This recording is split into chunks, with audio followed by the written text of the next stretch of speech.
Hyderabad Nizam college విద్యార్థులు నిరసన వ్యక్తం చేశారు. రోడ్డుపైకి వచ్చి భోజనాలు చేస్తూ విద్యార్థులు నిరసన వ్యక్తం చేశారు. 4 నెలలుగా శానిటైజ్ వర్కర్లకు కళాశాల యాజమాన్యం జీతాలు ఇవ్వకపోవడంతో వారు హాస్టల్ క్లీన్ చేయలేదని, దీంతో హాస్టల్ చెత్తకుప్పగా మారిందని విద్యార్థులు ఆరోపిస్తున్నారు. మెస్లో తినలేక బయటకు వచ్చి తింటున్నామని విద్యార్థులు చెబుతున్నారు. కాగా ఈ నెలలో విద్యార్థులు ఆందోళన దిగడం ఇది రెండోసారి.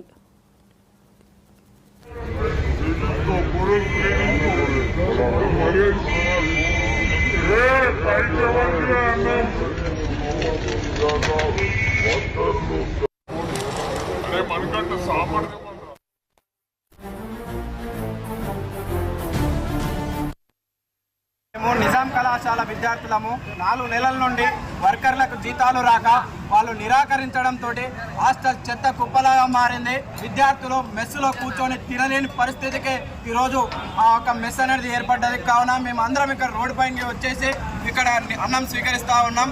ఏదైతే హాస్టల్ వర్కర్లకు తక్షణమే జీతాలు చెల్లించి హాస్టల్ శుభ్రత శానిటైజర్ లోపాల వల్ల కొట్టుమిట్టాడుతున్న పరిస్థితి నిజాం హాస్టల్లో కనిపిస్తూ ఉంది.